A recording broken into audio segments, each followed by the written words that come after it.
Hey guys, I'm Rainie. I'm currently working as a full-time 3D designer in London. It's been almost 2 years since I started doing 3D.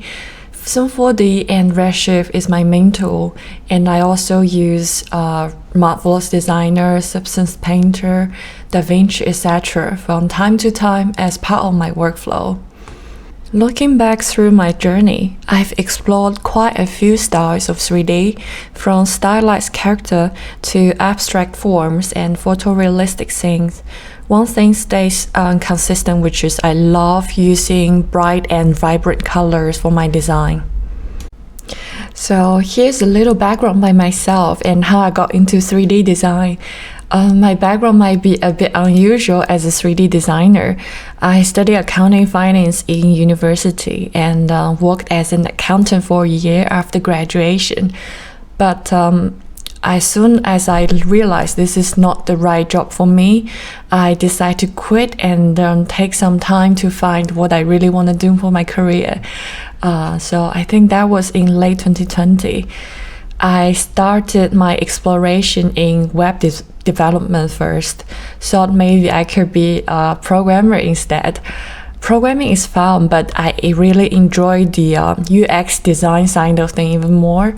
So I shifted all my attention towards UX design because I want to catch up and get into the field as fast as possible so that I can have a job again. So I decided to find out what's going to be the trending thing for UX design in next few years. I start from there, and that's how I found 3D. I still remember the day when I saw Basecamp course trailer from School Motion. It blows my mind. I joined the Basecamp January intake last year, and that's how I started my 3D journey. So these are the renders I've made during the Basecamp course. The one on the very left side is my very first 3D render. I had such a great time learning some 4D with the help of EJ. Techniques I've learned from that course is being used a lot from my day-to-day work. I really like Sim 4D because it's so intuitive that it enables me to create something fun while also having fun. In my early stage of learning, I watched lots of tutorials online and then tried to create something with the techniques I just learned. One of my biggest influencer is Vincent Shrink. Being a big fan of his abstract but also realistic looking style, I spent so much time learning material making techniques with him in Redshift. When it comes to personal projects, I took lots of inspirations from my day-to-day life. There is a local cafe I really like called Grind. When I saw them release their own coffee machine, I made this little animation to showcase how the machine works. And the project you're looking at right now was inspired from a night out with my friends in a ping pong themed pub. I took a picture of the ping pong table and recreated this in 3D and also did some fun little animation with the ping pong balls. And you may notice that some of my render has this Emotional Oranges logo on it. They're my favorite R&B band from California. I made a virtual merge for them using Marvelous Designer, and the video on the right side is inspired by their latest song called Bounce. And this is the animation I made to celebrate my 1-year anniversary in 3D. The idea was that finding your purpose and progress can blossom. In my eyes, lots of objects have their own personalities. A 3D tool helped me finally get to visualize it. In today's presentation, I walk you guys through 2 personal projects of mine. It's gonna be beginner friendly, so let's sit tight and dive in. So first, I'd like to show you guys how I use soft body simulation to create this little wax stem animation. Now we're inside Sim 4D and I already have this wax object ready in the scene. Because conscious of time, I'm just gonna play my sculpting process in the time lapse. So let me pull out the video. Back to the beginning. I started from this cube with all the polygon has the same size, and I just use different brush tool to get into the shape that I want.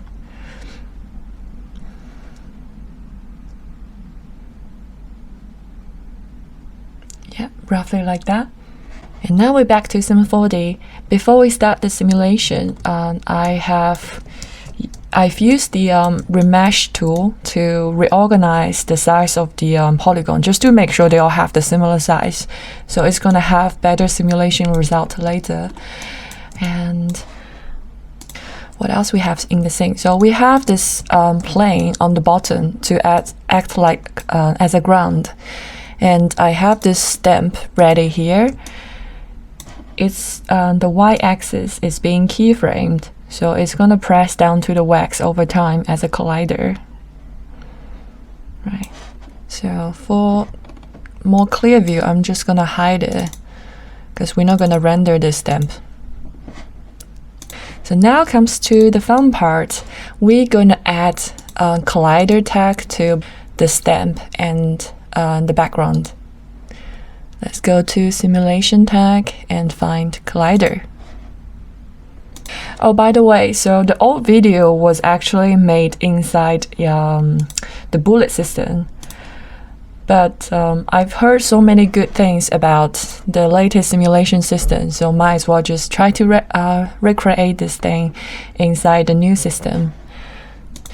And next, we're gonna add a soft body tag onto this wax. So before we start to do anything, let's go to the mode, pull out the project setting, and we go to simulation. So I've increased the sub-steps iteration and smooth iteration just a bit to have a better simulation result. And for the damping, I'm gonna push it to 20%. This is to reduce the jiggleness in the simulation later. Right. So let's go to this soft body tag, see what we have in here. So I'm curious to see how simulation looks like on the default setting. So let's just try to play this first. I'm gonna hide this draw for now to have a clear view. Right, let's just play. Ooh. Well, this is definitely not what we want. So now let's start to look, have a closer look at all the settings we have. I'm gonna bring this window over a bit. So the first setting is the softness number here. On the official documentation, it says the smaller value allows less deformation than larger value. But to me, the most straightforward experience is that the simulation result becomes more pointy when it's on lower number, and it will become more stiff looking and look more smooth while the number is higher. So let's start with lower number just to see how it looks like. Let's say we put it to 1 and press play. So now, as you can see, the result becomes pretty janky and the surface is not smooth at all. This is definitely not what we want. Right, let's go back to the first frame. And if we instead push the number to higher amount, let's say 10K.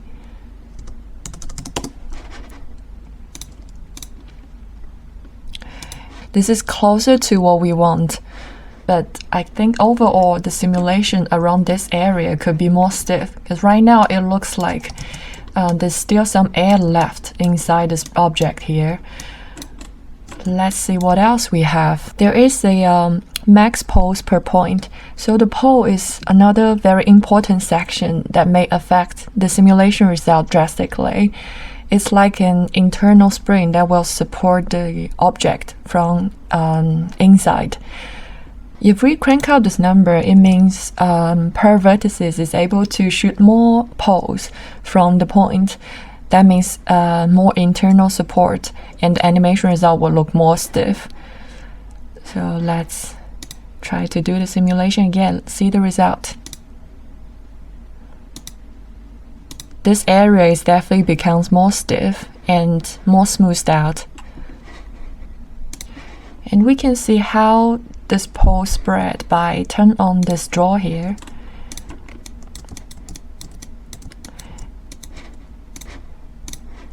And now you can see each vertices have roughly like 1 or 1 to 5 poles shoot out from this point. And if we decrease it, it's just gonna have 1 pole left. And this angle is another way to change the spread of the pole. Right now we limit the angle to 45. If we reduce this to, let's say, 0 degree, the pole will just shoot from one direction. But if we push this to, let's say, 180, the pole will be able to shoot from 0 degree to 180 degree, this range. It's like a hemisphere.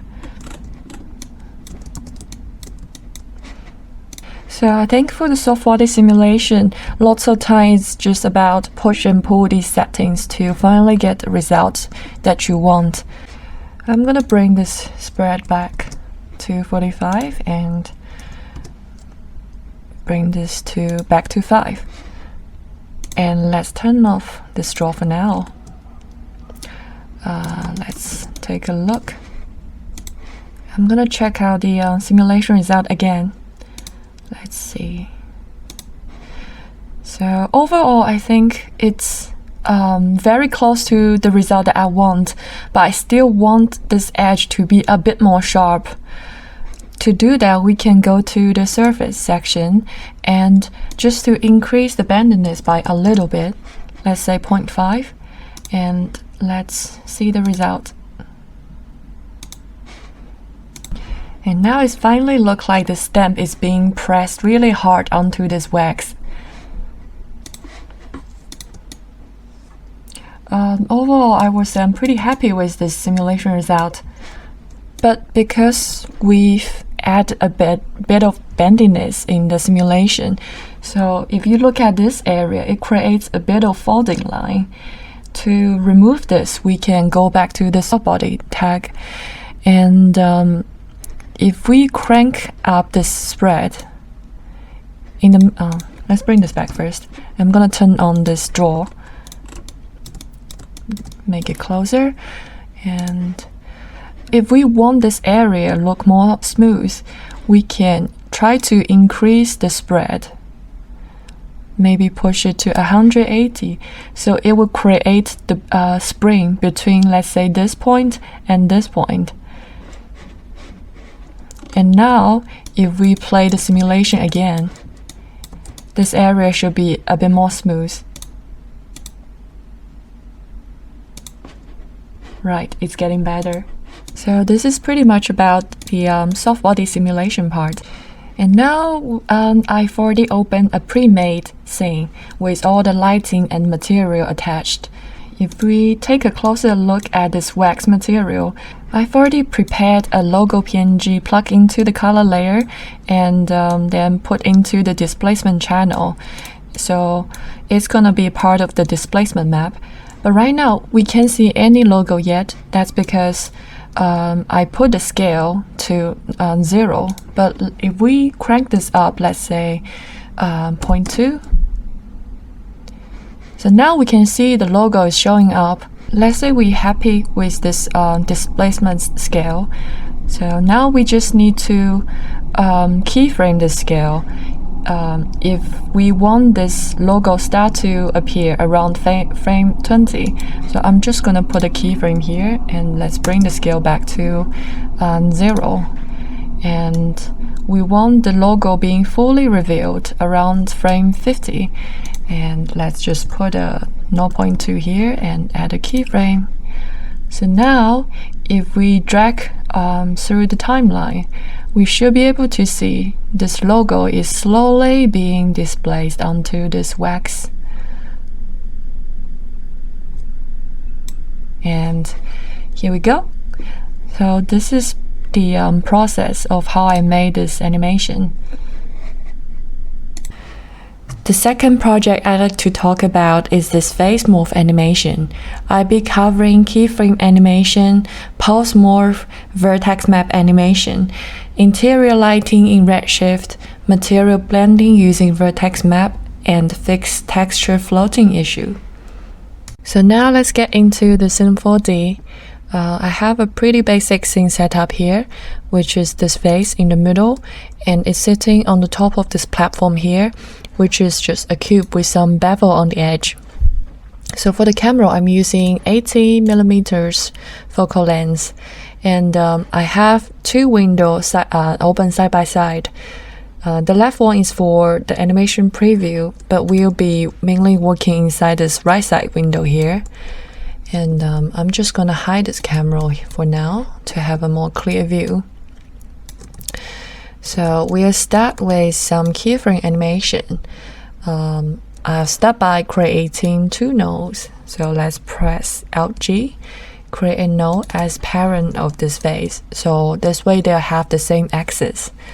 Let's name this node as main, rotation, and position node. Let's duplicate this node and call this as side angle node.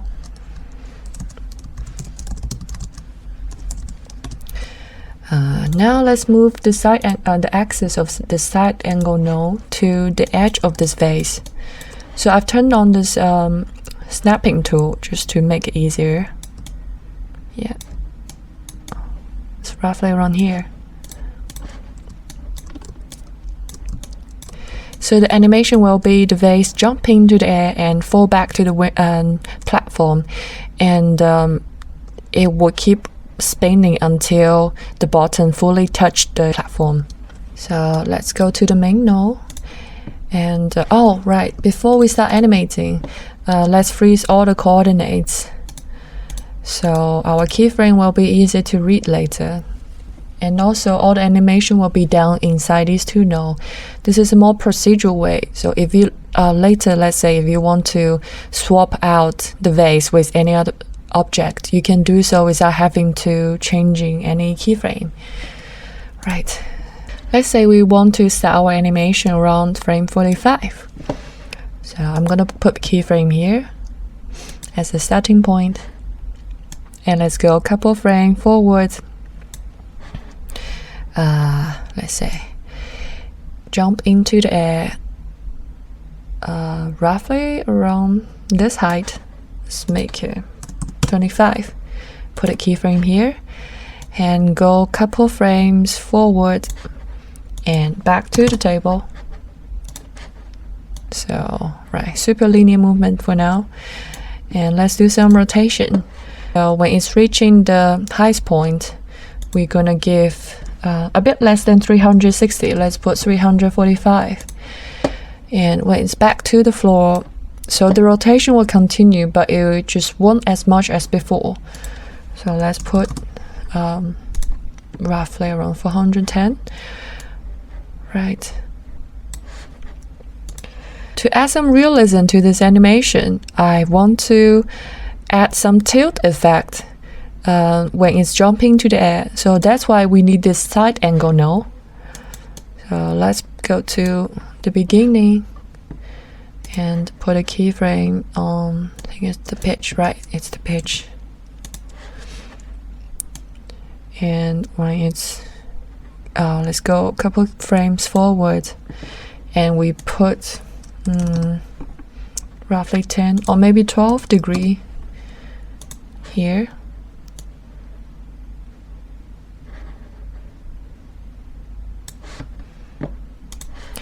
So when the vase falls back to the ground, it will keep spinning and the angle will get smaller and smaller. Eventually, roughly around frame 105, I want this vase completely touching the ground. So let's put 0 angle here and put a keyframe. Right, so we need to add more rotation here in this period. Let's go to the main node and let's put 1080, so it will be back to the original status. Let's preview this animation. go to 45. Looks weird, right? Because right now all the movement is super linear. So let's go fix it. If you go to Window and click Dope Sheet, and let's go to the F-curve mode. We'll start with Y, and if we press H, we can see the keyframe as a whole. Let's turn on the ease, because I want the vase to quickly jump into the air and have a bit pulse and then quickly jump back to the platform. So we'll bring this handle up like that and bring this handle out a bit. So if you press Shift and click this handle, you can move this on a single side. We do the same thing on the other side and bring this handle up roughly like that. Let's preview it. It's already adding more dynamics. So let's go to rotation. Press H to see the whole frame and turn on the ease again. And here, in the beginning, I want the rotation to happen more quicker. So I bring this handle up. But here, I don't want too much speed change in terms of rotation, so let's just smooth out this curve a bit by tweaking the handle like that.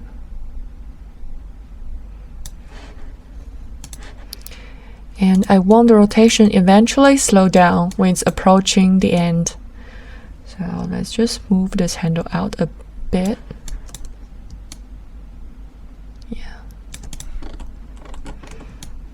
Roughly like that. Let's preview again. It's getting better. So now go to the side angle, which is the pitch. Press H and bring back ease.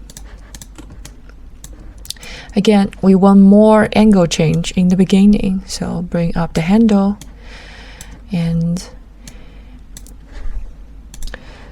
here, I don't want too much speed change, so I'm just gonna bring this handle up a bit. So it's more like a linear movement, slowly back to 0. Let's preview it.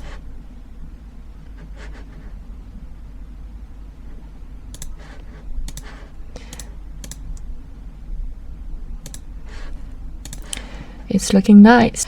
But remember, in the video I showed you guys earlier, so the vase is changing the shape while jumping to the air. We can do so by adding a tag called Pulse Morph tag. So this is under the rigging tags. So this tag allows you to set pulses and morph between them. If we go to the tag section and click the points mode, it will bring us into this section here. So in the base pose is the original status of the vase. If we want to make any changes, we should go to the pose 0, and you can add more poses and morph between them if you want. To make changes, we should go to the polygon mode. So I've already have 2 selection tag here. The first one is the bottom part, and the second one is the top part. Let's changing the top part first. So I want to shrink this part down a bit. Oops.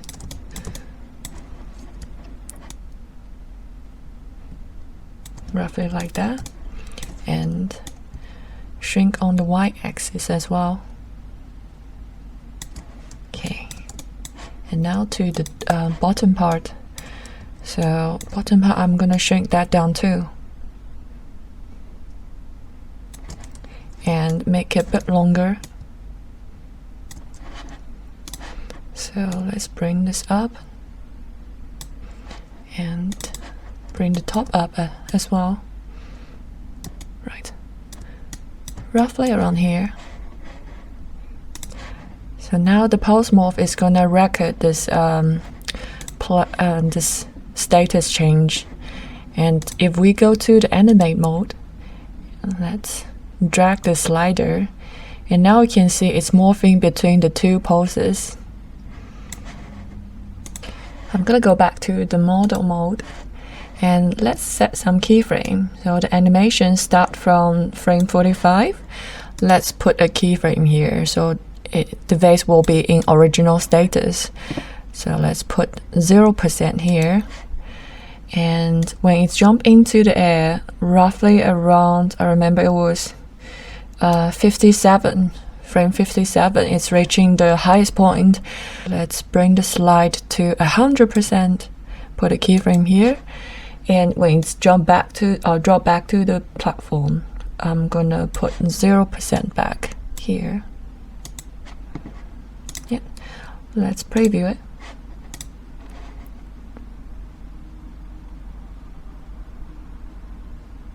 I'm gonna pull out the F curve. So let's make some adjustment on this morph keyframe. Press H. So again, I want more drastic change in the beginning, and let's bring up this handle just like we did before, and bring this handle out, and that side too. Bring this handle up.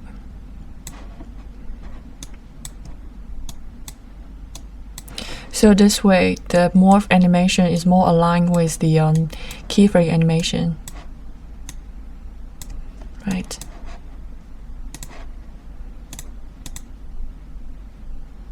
So now we have our animation part all set up. To make this thing look a bit more interesting, I'm gonna add a vibration tag under the animation tags. So in this way, the camera is gonna look like it's held by hand, so there's a bit shaking going on. Let's enable position change. This is a bit too much for the scale of this thing, so let's bring this way down. Let's say 1 centimeters, just to have very subtle movement. And let's preview it. Right now, the camera probably shake a bit too much, so I'm just gonna bring down the frequency as well. I guess 0.5 will be enough. Yeah, so it just very subtle movement, looks more realistic. Now let's move on to the next part, which is vertex map animation. So we animate the vertex map, and later we're gonna bring this into Redshift to blend different materials together. To do that, we're gonna start with adding a vertex map. So we need to go to point mode and press Ctrl A, select all the points, and Shift C, search for vertex map. So it creates a vertex map for us. And so right now all the vertices have the weight of 0%, which is all in red. Essentially, vertex map is where you can paint on the vertices to tell different vertices to do different things. So we can assign value from 0 to 100%. Red means 0, and yellow will means 100%. If we go to the vertex map tag and turn on the field, we need some sort of trigger to start the transition. So what I'm going to do is I'm going to drop a spherical field here, and let's shrink the size down. So right now it's a bit too big for the scene. And let's bring this spherical field up around here.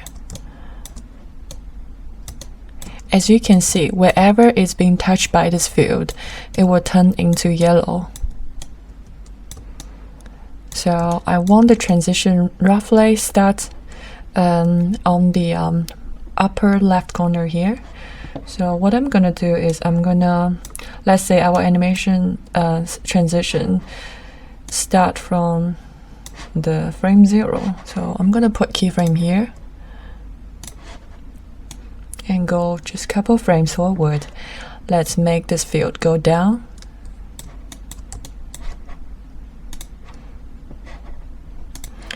So now we have this trigger set up, and later I want this vertex map, the yellow area, keep expanding until it's fully covered in yellow. We can do so by going to the freeze layer. So freeze layer is pretty powerful thing. It will constantly store the updated status of this vertex map. As you can see on the mode here, there's some different mode for the freeze layer. Let's check out the average mode first, and let's preview it. Oh, we need to click this auto update to see the update in the viewport.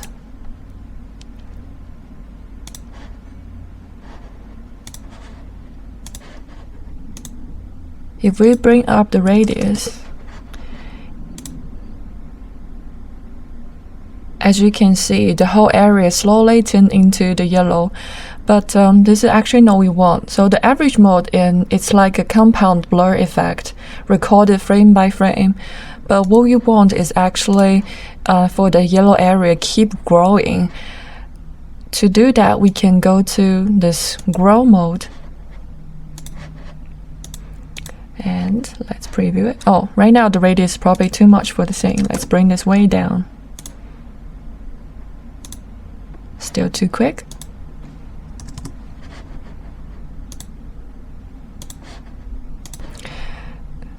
Let's keep bring down this radius as well. So radius is like how much vertices is gonna be affected each frame, and also we can bring down the effect strength. Effect strength, it means the speed of the growth. So let's say, let's slow down to 35%. So I want the transition happen from frame 0 to frame 45, and then it jump into the air. So I think the timing works pretty well for this number here.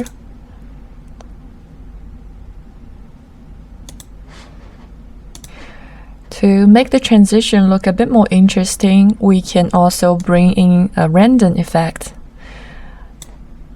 random field, and drop it underneath the freeze layer, like that. And let's preview it first.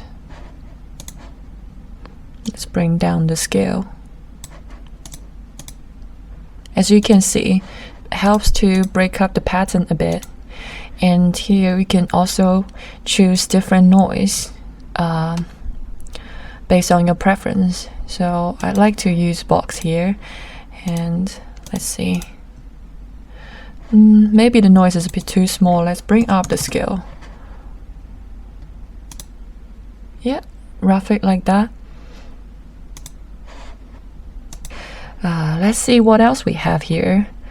So we add a random field, and also we can add a curve editor on the top of all the fields. So it gives a lot of control over the rounding of the edge. So if we go to the curve here, and let's bring out the ease.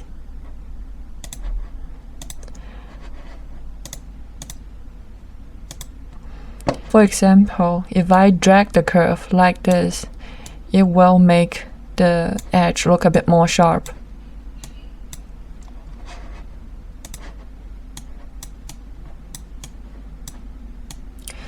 But we can always come back to tweak this part when we're in the texturing stage. When we have the render preview, it's easier to see like how the different material blend together. So we can just leave it like this for now. We call this as vertex map 1. Now let's duplicate this vertex map and call this vertex number 2. Let's go to this field. So the only difference I'm gonna make for this vertex map is I'm gonna increase the radius of the grow a bit. The yellow area will expand quicker than the last vertex map.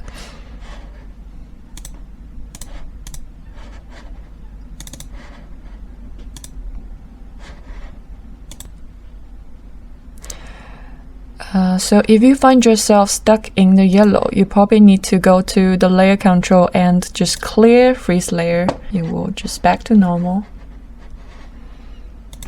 So now let's duplicate this map again. This time we call this Vertex map number 3. And let's go to the field. We're gonna delete everything we have in here, and let's bring in the previous 2 vertex map and stack them together. What I like to do is to use vertex map 1 to subtract from the vertex map 2, which is the bigger one. And if we preview this map, let's see. As you can see, there's a transition line appearing here. I want to make this edge a bit less sharp, so we can do that by going to the vertex map 1 and put the mode to the average mode and bring the radius way down, just maybe 2 or 3. 2 looks good. So right now you can see it's all blurred out. And we can even bring in another curve editor and bring back ease. And just to manipulate the rounding of the edge to our preference. This is the vertex map animation part. I think vertex map is a really powerful thing. It could be used in lots of different scenarios like rigging, MoGraph fields. I definitely integrate vertex more often in my workflow. So we've covered the animation side of things. Now let's move on to the lighting and texturing. Now I have this Sim 4D layout reorganized. I have this Redshift render preview opening here, and I like to walk you guys through my interior lighting setup first. Let's jump out of this camera and see how's the room look like. Right, so basically I've used some cube to block out the whole structure of the room, and I used the Boolean tool to make windows on the back side and also on the left side. Now I'm just going to quickly show you guys how each light works. So let's turn off everything except for the sound rig. So here I've rotated the sound a bit just to get an interesting shadow onto the wall. And because right now the room looks a bit too dark, that's why I added 2 portal lights right outside the 2 windows I showed you earlier. And I've also added a dome light which act like a field light to brighten up the scene overall. So in this way, there's more lights bouncing inside the room, and especially this corner which is not facing the sunlight directly, it's going to be much more bright. So yeah, this is pretty much the my interior lighting setup. Finally, we're gonna add some texture onto the vase. Let's pull out this video again. So you can see this material is made of 3 layers. Let's get back to Sim 4D, and I'm gonna walk you guys through how to make these material and blend them together. Let's remove this default material here. And now you can see I've already pre-made the first layer here, and now I'm gonna walk through how I use PBR map to make this texture here. So start with the standard material section. So I've picked a purple color in the purple as the base color, and then I blend 2 normal materials together. Use a bump blender and plug into the bump input. Let's show you how each bump map look like.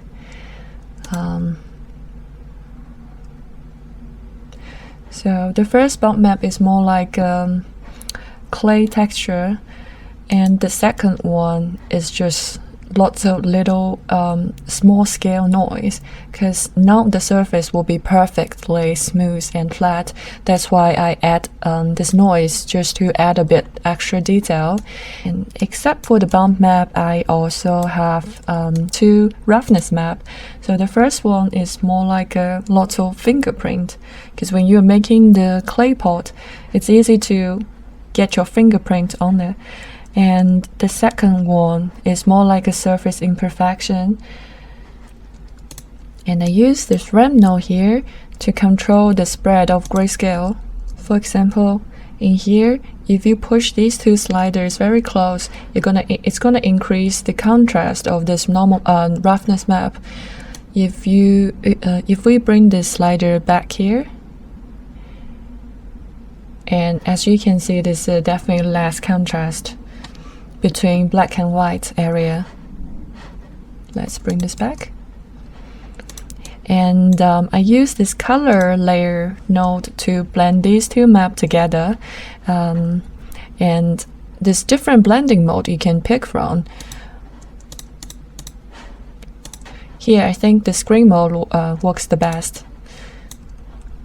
And again, you can always use ramp node to adjust how you want this roughness map to look like.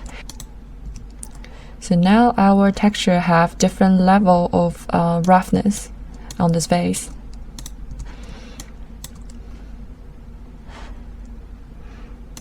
And notice we have this logo indent here. To do this, we can plug in this logo texture, which is just a black and white PNG.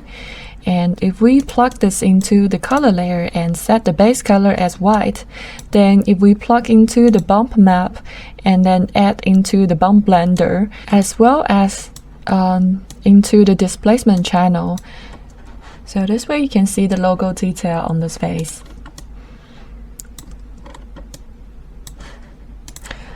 One thing I forgot to mention is I also add a bit of subsurface scattering in the random walk mode to this texture, but on pretty lightweight.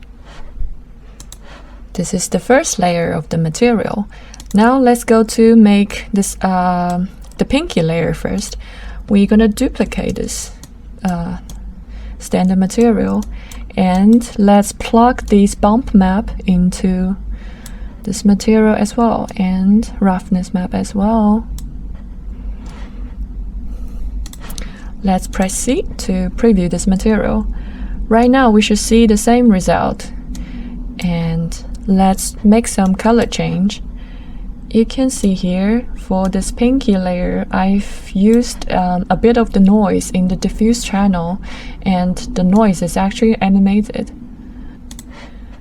Go back to the node editor. We're gonna pull out noise, Maxon noise, and another ramp node.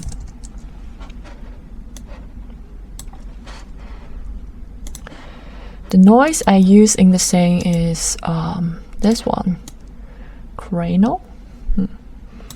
And let's plug into the ramp node and preview it. Right now it's all in black, white, and white. We can change the color. There's a color I like to use. Let me pull out the code. Here's the pink color. And the rest will be white. And I want to invert this gradient. And let's bring the slider a bit over because I want to see more pink. Yeah, roughly like that. If we go to the this noise node, go to the animation section, and if we put the speed to 1, so the noise will be animated like that. You can see the line is moving.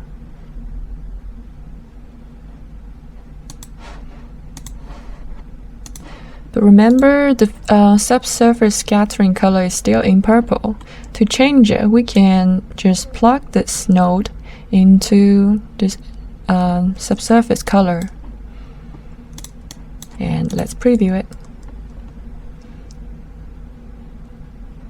Oh, because I forgot to change the base color. Right. You can even go back to this noise here and change the scale to scale up the noise a bit. That looks better. Okay, cool. So, right, and we still need to remember here the logo is showing the different color, we can do so by simply duplicate this material again and plugging all the nodes, bump, and this is the roughness. And let's go to the diffuse color, change it to the orange, and let's change here as well.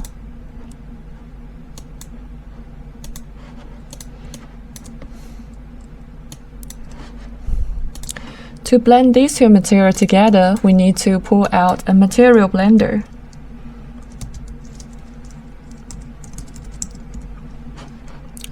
Or we can use material layer. Let's plug this one into the base color, and the second, which is orange color, into the layer color.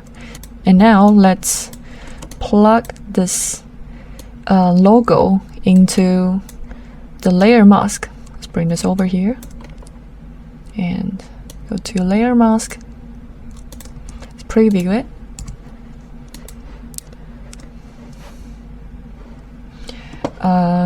The color is actually inverted, so to revert that, let's pull out a ramp node again, plug into the input and go to the layer mask. Now if we invert this gradient here, it will help us to invert this map. So right, now it looks correct. Okay, so now we have two material layers ready. Let's make the third one, which is this emission color. So to do that, we're gonna pull out another material node. And because this is gonna be emission material, so I'm gonna turn off this diffuse and reflection color. If we preview it, we're gonna see nothing. If we go to the overall section, there is a emission color section. If you choose any color and bring the emission weight to, let's say, 5. So now we can see this vase is emitting this pinky light. But I don't really like this pinky color here, so let's pull out another ramp node, because we're gonna add some gradient to this emission color.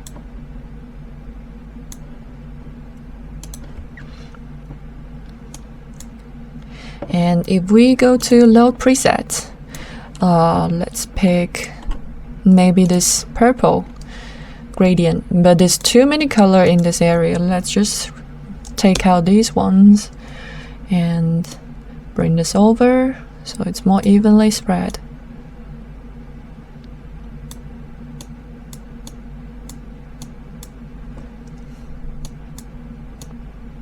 Maybe roughly like that. I like to add some reflection onto this emission material. So to do that, let's go to the coating. Bring up the weight to, let's say, 0.5. And let's choose a reflection color. Maybe yellow. Just to imitate the sunlight. Somewhere between yellow and orange will be nice. So now we get 3 layers, different layer ready. It's time to blend them together using Vertex map. So let's pull out the Vertex node. It's called C4D Vertex. I'm just gonna put it here because we're gonna blend these material together, so we will need another material blender.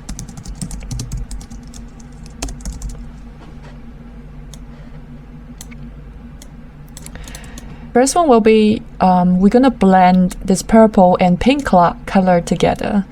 So to do that, let's bring the first material into the base color channel, and the second one, which is the pink one, to this layer color. And we're gonna plug this vertex node into the layer mask, blend color one.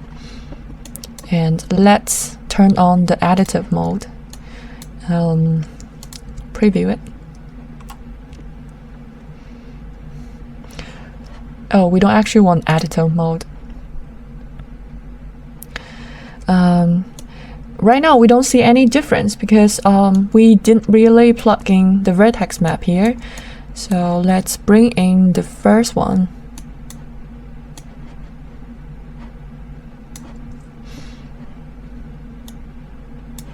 If we go to frame 0 and play back forward a bit, let's preview this vertex first. You can see this white and black transition going on here in the preview. And let's preview the blender.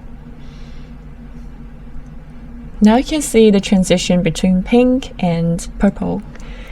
Right. Remember, we have this transition line here in purple emission. So we're gonna do this by pull out another vertex map node.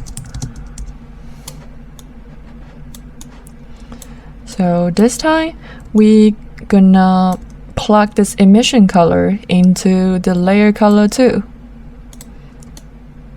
And this vertex map node goes to blend color 2. And if we plug this third vertex map here, which is the transition line, and if we preview this map here, so you can see the emission color will show up in this white area. Let's preview this material blender.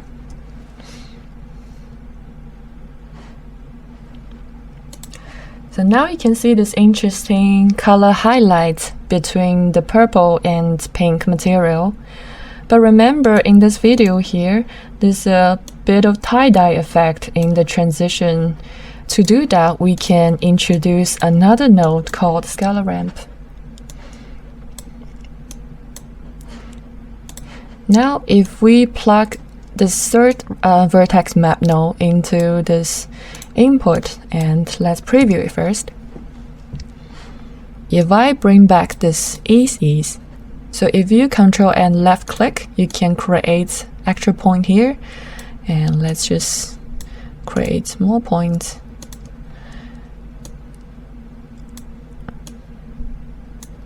So we're gonna move the point like that, and let's create a bit more.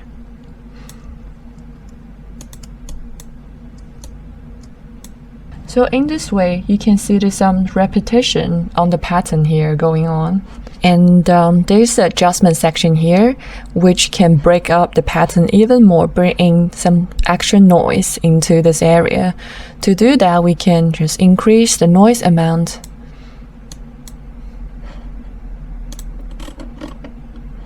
As you can see, there's definitely way more noise in this transition area. But we don't need too much. Let's just leave it around here. So now if we plug this scalar ramp back to the blend color, and let's preview this material blend.